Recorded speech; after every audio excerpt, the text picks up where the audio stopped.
Seat sharing Maharashtra में इतना मुश्किल क्यों हो गया? इंडिया अलायंस के साथ साथ महायुति अलायंस भी चुनाव से पहले सीट शेयरिंग की प्रॉब्लम क्यों नहीं सॉल्व कर पा रही है? क्या है पूरा मामला, बात करेंगे इस वीडियो में। हेलो, मैं हूं स्वर्ण और आप देख रहे हैं स्विच। महाराष्ट्र की राजनीति में पिछले 5 सालों में जितनी उथल पुथल मची है, जितना पॉलिटिकल ड्रामा हुआ है, उसके सामने तो बॉलीवुड की मूवी भी फेल है। और अब एक बार फिर से महाराष्ट्र चर्चा में है, जिसकी वजह है सीट शेयरिंग। 19 अप्रैल से लेकर 20 मई तक महाराष्ट्र में 5 फेजेस में वोटिंग होने हैं।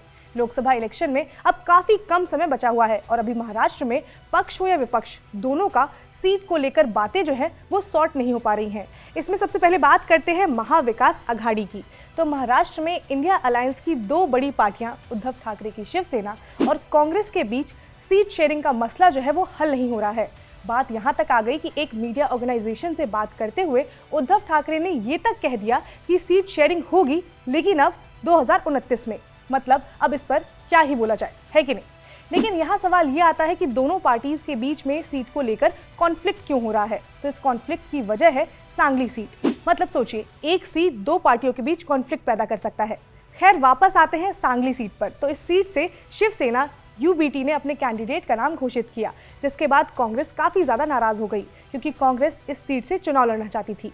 इस सीट से उद्धव ठाकरे ने चंद्रहार पाटिल को टिकट दिया। वहीं इस सीट से कांग्रेस के उम्मीदवार विशाल पाटिल हैं। मतलब इस सीट से इंडिया अलायंस की 2 पार्टियां आपस में ही लड़ेंगी। हालांकि जब उद्धव ठाकरे से इन सब को लेकर सवाल किया गया तो उन्होंने कहा कि महाविकास आघाड़ी के बीच सीट के बंटवारे को लेकर कोई भी कॉन्फ्लिक्ट नहीं है। 1-2 सीट को लेकर खींचतान तो सभी पार्टीज में होती है। जब हम बीजेपी के साथ थे तब वहां भी ऐसा ही कुछ होता था। अब आते हैं बीजेपी, शिवसेना और अजित पवार की पार्टी एनसीपी पर। तो वहां भी हाल कुछ ऐसा ही है।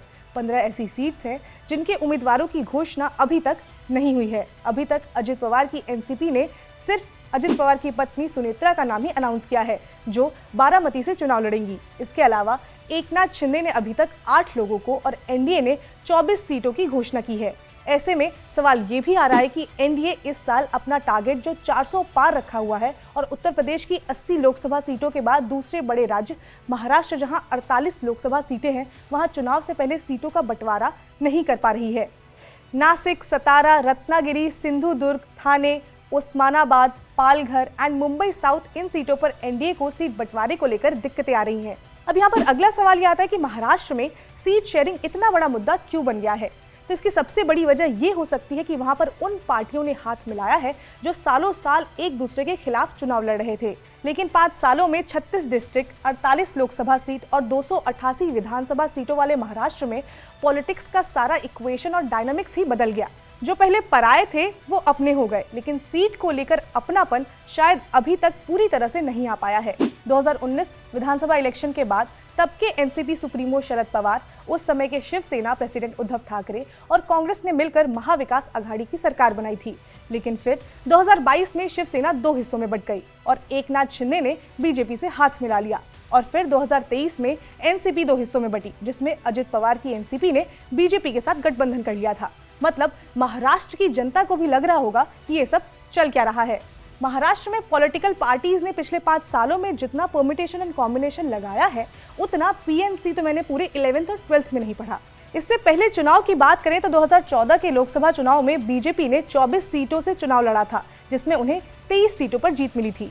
शिवसेना ने 20, जिसमें 18 सीटों पर वो जीते थे। कांग्रेस 22 सीटों पर लड़ी थी, जिस पर बस उन्हें 2 सीटें ही मिली थी। वहीं एनसीपी ने 21 सीटों पर चुनाव लड़ा था और 4 सीटें अपने पाले में कर पाई थी।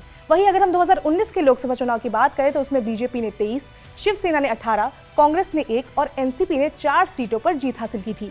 अब देखना ये होगा कि इस बार महाराष्ट्र में किस पार्टी को कितनी सीटें मिलती हैं। लेकिन उससे पहले महाराष्ट्र में पॉलिटिकल पार्टी सीटों का बंटवारा तो कर ले।